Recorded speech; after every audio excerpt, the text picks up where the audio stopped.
ಇಲ್ಲಿ ಬೆಂಗಳೂರಲ್ಲಿ ಕೋಟ್ಯಾಂತರ ಜನ ಇದ್ದಾರೆ. ಇಲ್ಲಿ ಹಾರ್ಟಿಕಲ್ಚರ್ ಬರೀ 12 ಕಾಲೇಜ್ ಅಂತಂದ್ರೆ ತುಂಬಾ ಬೇಜಾರಾಗುತ್ತೆ ಇದು. ಯಾಕೆಂದ್ರೆ ಒಂದು ರೋಡ್ಗೆ ನೀವು ನೋಡಬೇಕು. ಇದೇ ಹಿರಿಯೂರು ಚಿತ್ರದುರ್ಗ ಇರ್ಬೋದು, ಚಿತ್ರದುರ್ಗ ನೀವು ರೋಡ್ ಹೋಗಿ ಒಂದೊಂದು ರೋಡಲ್ಲಿ ಒಂದೇ ರೋಡಲ್ಲಿ 4-5 ಬಾರಿ ಇರ್ತವೆ. ಇದೆಯಾ ಇಲ್ವಾ? ಪ್ರತಿ ರೋಡಲ್ಲಿ ಬಾರ್ ಇರ್ತವೆ, ಪಬ್. ಬೆಂಗಳೂರಲ್ಲಿ ಬರೀ ರೋಡ್ಗಳಲ್ಲಿ ಪಬ್ ಇರ್ತವೆ. ಆದ್ರೆ ನಮ್ಮ ರಾಜ್ಯದಲ್ಲಿ ಪರಿಸ್ಥಿತಿ ಹೆಂಗಿದೆ ಅಂದ್ರೆ, ಇವತ್ತು school colleges, government school colleges ಅಲ್ಲಿ ಯಾರು ಅಡ್ಮಿಷನ್ ಆಗ್ತಾ ಇಲ್ಲ. ಆದ್ರೆ ಹಾರ್ಟಿಕಲ್ಚರ್ ಡಿಪಾರ್ಟ್ಮೆಂಟ್, ಅಗ್ರಿಕಲ್ಚರ್ಗೆ ಇವಾಗ ಯಾರು ಇಂಜಿನಿಯರ್ಸ್ ಕಾಲೇಜ್ ಹೋಗ್ತಾ ಇಲ್ಲ, ರೆಕ್ರೂಟ್ಮೆಂಟ್ ಯಾರು ಇದು ಅಡ್ಮಿಷನ್ ಆಗ್ತಾ ಇಲ್ಲ. ಮೆಜಾರಿಟಿ ಇವತ್ತು ಅಗ್ರಿಕಲ್ಚರು, ಹಾರ್ಟಿಕಲ್ಚರು ಈ ತರದಕ್ಕೆ ಅಡ್ಮಿಷನ್ಸ್ ಆಗ್ತಾ ಇದಾರೆ. ಇದು ರಾಜ್ಯ ಸರ್ಕಾರ ಇದಕ್ಕೆ ಇಂಪಾರ್ಟೆನ್ಸ್ ಕೊಡ್ಲೇಬೇಕು. ಈ ಒಂದು 12 ಕಾಲೇಜ್ ಅಲ್ಲ, ಪ್ರತಿ ಡಿಸ್ಟಿಕ್ ಅಲ್ಲಿ 2-3 ಕಾಲೇಜ್ ಆಗ್ಬೇಕು. ಪ್ರತಿ ಡಿಸ್ಟಿಕ್ ಅಲ್ಲಿ 2-3 ಕಾಲೇಜ್ ಆಗ್ಬೇಕು. ಎವ್ರಿ ಇಯರ್ ಅಡ್ಮಿಷನ್ ಜಾಸ್ತಿ ಆಗ್ಬೇಕು. ಎಲ್ಲಿ ಇಂಪಾರ್ಟೆನ್ಸ್ ಇದೆ ಅದು ಕೊಡಬೇಕು. ಇವತ್ತು ಒಂದು ಅಸಿಸ್ಟೆಂಟ್ ಪ್ರೊಫೆಸರ್ನ 2,000 ಪೋಸ್ಟ್ ಅಷ್ಟೇ ಫಿಲ್ ಮಾಡ್ತಿದ್ದಾರೆ. ಇಲ್ಲಿ ಲಕ್ಷಾಂತರ ಜನ ಎವ್ರಿ ಇಯರ್ ಔಟ್ಪುಟ್ ಆಗ್ತಾರೆ. ಪ್ರತಿಯೊಬ್ರು ಕಾಂಪಿಟೇಟಿವ್ ಎಕ್ಸಾಮ್ಸ್ ಬರಬೇಕು ಅಂತಾರೆ. ಇದು ಎಲ್ಲ ಇಂಪಾರ್ಟೆನ್ಸ್ ಸರ್ಕಾರ ಕೊಡಬೇಕು. ಸರ್ಕಾರ ಕೊಡ್ಬೇಕಂತಂದ್ರೆ ನೀವಿಲ್ಲಿ ಏನು ನಿಯಮ ಅಂತ ಏನ್ ಇಲ್ಲಿ ಬಂದಿದ್ರೆ ಇವತ್ತು, ದಯವಿಟ್ಟು ಒಂದು ಒಗ್ಗಟ್ಟಾಗಬೇಕು. ಒಗ್ಗಟ್ಟಿನಿಂದ ಯುನೈಟ್ ಆದ್ರೆ ಮಾತ್ರ ಏನಾದರೂ ಚೇಂಜಸ್ ಮಾಡೋಕ್ಕಾಗುತ್ತೆ. ಯೂತ್ ಪ್ರಶ್ನೆ ಮಾಡಬೇಕು. ಯೂತ್ ನೀವು ಎಜುಕೇಶನ್ ತಗೊಂಡು ಸುಮ್ಮನೆ ಇದ್ರೆ ಏನೂ ದೇಶ ಬೆಳವಣಿಗೆ ಆಗಲ್ಲ, ನಮ್ಮ ರಾಜ್ಯ ಬೆಳವಣಿಗೆ ಆಗಲ್ಲ. ಬಡವರಾಗಿ ಇರ್ತಾರೆ, ಶ್ರೀಮಂತರಾಗಿ ಇರ್ತಾರೆ. ಯಾವುದೇ ಒಂದು ಬಿಲ್ ಪಾಸ್ ಆಗಬೇಕು, ಒಂದು ಆಕ್ಟ್ ಆಗಬೇಕು ಅಂದ್ರೆ ಅದು ಲೆಜಿಸ್ಲೇಟಿವ್ ಇಂದ ಮಾತ್ರ ಸಾಧ್ಯ. ಅಲ್ಲಿ ಮೆಜಾರಿಟಿ ಏನು ಒಂದು ಪೊಲಿಟಿಷಿಯನ್ಸ್ ಅಲ್ಲಿ ನೀವು ನೋಡಿರ್ಬೋದು, ಅಲ್ಲಿ ಏನ್ ಯೂತ್ಸ್ ಅಂತ ನಾವು ಕನ್ಸಿಡರ್ ಮಾಡ್ತೀವಿ. ಫಾರ್ ಎಕ್ಸಾಂಪಲ್ ಒಂದು 15 ಇಂದ 35 ವರ್ಷ ತನಕ ಯೂತ್ಸ್ ಅಂತ ತಗೊಂಡ್ರೆ ಯಾರಾದ್ರೂ ಒಂದು MLA, MLC, ಮಿನಿಸ್ಟರ್ ಇದರ ತೋರಿಸ್ಬಿಡಿ. ನಮ್ಮ ರಾಜ್ಯದಿರ್ಬೋದು, ನಮ್ಮ ದೇಶದಲ್ಲಿ ಇರ್ಬೋದು, ಇದರ ಯಾರಾದ್ರೂ? ನಮ್ಮ ಇಡೀ ವರ್ಲ್ಡ್ ಕಂಪೇರ್ ಮಾಡಿದ್ರೆ ಯೂತ್ಸ್ ಅಂದ್ರೆ ನಮ್ಮ ಭಾರತನೇ ಹೈಯೆಸ್ಟ್ ಯೂತ್ಸ್ ಇರೋದು. ನಮ್ಮ ಇಂಡಿಯಾದಲ್ಲೂ ಅಷ್ಟೇ. ನೀವು ಮೆಜಾರಿಟಿ 15 ಇಂದ 35 ಇಯರ್ಸ್ ಏನಿದ್ರೆ ಮೋರ್ ದೆನ್ 65% ಇದ್ದಾರೆ. More than 65%. Less than 25% youths 40 crores ಇದ್ದಾರೆ. 40 crores ಔಟ್ ಆಫ್ 142.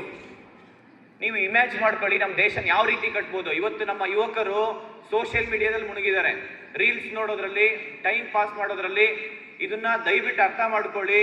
ನಮ್ಮ ದೇಶ ಯಾವ ರೀತಿ ಟೈಮ್ ಯುಟಿಲೈಸ್ ಮಾಡ್ಕೊಬೇಕು, ಯಾವ ರೀತಿ ನಮ್ಮ ಪ್ರಶ್ನೆ ಮಾಡಬೇಕು, ಯಾವ ರೀತಿ ನಮ್ಮ ಹಕ್ಕುಗಳನ್ನು ಪಡಿಬೇಕು, ಇದನ್ನ ನೀವು ಕಾನ್ಸ್ಟಿಟ್ಯೂಷನ್ ಅಲ್ಲಿ ನಮ್ಮ ಬಾಬಾ ಸಾಹೇಬ್ ಅಂಬೇಡ್ಕರ್ ಏನ್ ಹೇಳಿದ್ದಾರೆ ಹೇಳಿ? ಶಿಕ್ಷಣ ತುಂಬಾ ಇಂಪಾರ್ಟೆಂಟು. ಸಂಘಟನೆ ಮಾಡಿ ಅಂತ ಹೇಳಿದ್ದಾರೆ. ಹೋರಾಟ ಮಾಡಬೇಕು. ನೀವು ಹೋರಾಟ ಮಾಡಿಲ್ಲ ಅಂತಂದ್ರೆ ಯಾವ್ದು ಸಿಗಲ್ಲ. ಒಗ್ಗಟ್ಟಲ್ಲಿ ನೀವು ಹೋರಾಟ ಅಂತಂದ್ರೆ ಬೀದಿಗಿಳ್ದೆ ಹೋರಾಟ ಮಾಡ್ಬೇಕಂತ ಇಲ್ಲ. ಎಷ್ಟೊಂದು ಸೋಷಿಯಲ್ ಮೀಡಿಯಾದಲ್ಲಿ ಇದೆ. ಸೋಷಿಯಲ್ ಮೀಡಿಯಾದಲ್ಲಿ ಪ್ರಶ್ನೆ ಮಾಡಿ. ಇವತ್ತು ಒಂದು ಗ್ರೌಂಡ್ಸ್ ಇಲ್ಲ ಕರೆಕ್ಟ್ ಆಗ. ಸ್ಪೋರ್ಟ್ಸ್ ಆಕ್ಟಿವಿಟೀಸ್ ಒಂದು ಗ್ರೌಂಡ್ಸ್ ಇಲ್ಲ. ಆ ರಾಯಚೂರಲ್ಲಿ ನೀವು ನೋಡಿರ್ಬೇಕು, ಒಬ್ಬ ಸ್ಟೂಡೆಂಟ್ಸ್ ನನ್ನ ಸ್ಪೋರ್ಟ್ಸ್ ಅವನ ಪರಿಸ್ಥಿತಿ ನೋಡಿದ್ರೆ ಯಾರು ಸ್ಪೋರ್ಟ್ಸ್ಗೆ ಹೋಗ್ಬಾರ್ದು ಅನ್ಸ್ಬಿಡುತ್ತೆ. ಯಾಕೆಂದ್ರೆ ಒಂದು ಗ್ರೌಂಡ್ಗೋಸ್ಕರ ಎಷ್ಟು ಹೋರಾಟ ಮಾಡಬೇಕಾಗಿದೆ. ಇವತ್ತು ಸರ್ ಹೇಳಿದ್ರು, ಅಸಿಸ್ಟೆಂಟ್ ಈಗ ಮಾತಾಡ್ದ, ಈ ಒಂದು ಸ್ಕೂಲು, ಈ ಒಂದು ಕಾಲೇಜ್ ಇರ್ಬೇಕಾದ್ರೆ ಇನಿಷಿಯಲಿ ಸ್ಮಾಲ್ ಆಗಿ ಸ್ಟಾರ್ಟ್ ಆಗೋದು. ಎಲ್ಲ ವಿಚಾರನೂ ಅಷ್ಟೇ. ಯಾವುದೇ ಆಗ್ಲಿ, ಏನೇ ಚೇಂಜಸ್ ಆಗ್ಬೇಕಂದ್ರು ದೊಡ್ಡದಷ್ಟು ಏನ್ ಬೇಕಿಲ್ಲ. ನೋಡಿ, ಒಂದು ಫಾರೆಸ್ಟ್ ಬರ್ನ್ ಮಾಡ್ಬೇಕಂದ್ರೆ ಒಂದು ಸಣ್ಣ ಕಿಡಿ ಸಾಕು. ದೊಡ್ಡ ಬೆಟ್ಟದಷ್ಟು ಬೆಂಕಿ ಬೇಕಿಲ್ಲ. ಅರ್ಥ ಮಾಡ್ಕೊಳ್ಳಿ. ಎಲ್ಲರೂ ಅಷ್ಟೇ, ಪ್ರತಿಯೊಬ್ಬರಲ್ಲಿ ಇರೋರು ಒಂದು ಗೋಲ್ ಇಟ್ಕೊಳ್ಳಿ. ನಾನು ವೆರಿ ಸಿಂಪಲ್ ಗೋಲ್ ಇಟ್ಕೊಳ್ಳಿ. ಆ ಗೋಲ್ ಹೆಂಗಿರ್ಬೇಕಂತಂದ್ರೆ, ಇವತ್ತು ಎಷ್ಟೋ ಜನ ಡಿಗ್ರಿ ಪಾಸ್ ಮಾಡ್ಕೊಂಡಿರೋ ಹಾರ್ಟಿಕಲ್ಚರ್ ಒಂದು ಕಂಪ್ನಿಯಲ್ಲಿ ಕೆಲಸ ಮಾಡ್ತಾ ಇರ್ಬೋದು, ಒಂದು ಪೆಸ್ಟಿಸೈಡ್ ಕಂಪ್ನಿ ಇರ್ಬೋದು, ಇಲ್ಲ ಗೌರ್ಮೆಂಟ್ ಕೆಲಸ ಇರ್ಬೋದು. ಬಟ್ ನೀವು ನಾಳೆ ದಿನ ಒಂದು ದೊಡ್ಡ ಫ್ಯಾಕ್ಟ್ರಿ ತೆಗಿತೀನಿ ಅಂತ ಇಟ್ಕೊಂಡಿರ್ಬೇಕು. ಒಂದು ದೊಡ್ಡ ಕಾಲೇಜಸ್ ಓಪನ್ ಮಾಡ್ತೀನಿ ಅಂತ ಇಟ್ಕೊಬೇಕು ಗೋಲ್ಸು. ಇಲ್ಲ ರಾಜ್ಯದ ಒಂದು ಮಿನಿಸ್ಟರ್ ಆಗ್ತೀನಿ, ಇಲ್ಲ ಏನಾದ್ರು ಚೇಂಜಸ್ ಆಗ್ತೀನಿ, ಕೊನೆಗೆ ಇಲ್ಲ CM ಆಗ್ತೀನಿ, ಇಲ್ಲ ಪ್ರೈಮ್ ಮಿನಿಸ್ಟರ್ ಆಗ್ತೀನಿ ಅನ್ನೋ ಒಂದು ಗೋಲ್ ಇಟ್ಕೊಂಡು ನೀವು ಆ ನಿಟ್ಟಿನಲ್ಲಿ ನೀವು ಕೆಲಸ ಮಾಡಬೇಕಾಗುತ್ತೆ. ವಿತೌಟ್ ಗೋಲು, ವಿತೌಟ್ ಲೈಫಲ್ಲಿ ಒಂದು ಪರ್ಪಸ್ ಇರಬೇಕು. ಇವತ್ತು ಹುಟ್ಟಿದೀವಿ, ಮಂಚ ಹುಟ್ಟಿದ್ಮೇಲೆ ಸಾಯ್ಲೇಬೇಕು. ಅರ್ಥ ಮಾಡ್ಕೊಳ್ಳಿ. ಅದಕ್ಕೊಂದು ಅರ್ಥ ಇರಬೇಕು, ಒಂದು ಮೀನಿಂಗ್ಫುಲ್ ಇರಬೇಕು.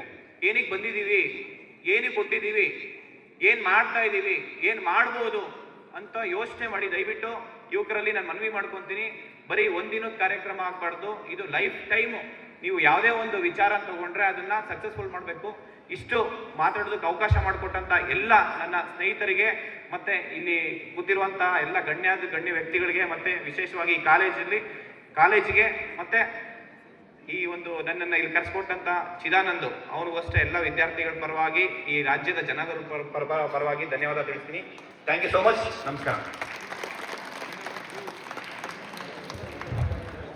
ಧನ್ಯವಾದಗಳು ಸರ್. ಒಂದು ಜೋರಾದ ಚಪ್ಪಾಳೆ ಮೂಲಕ ಸರ್ ಅವರಿಗೆ ಇನ್ನೊಮ್ಮೆ ಧನ್ಯವಾದಗಳನ್ನ ತಿಳಿಸಿ.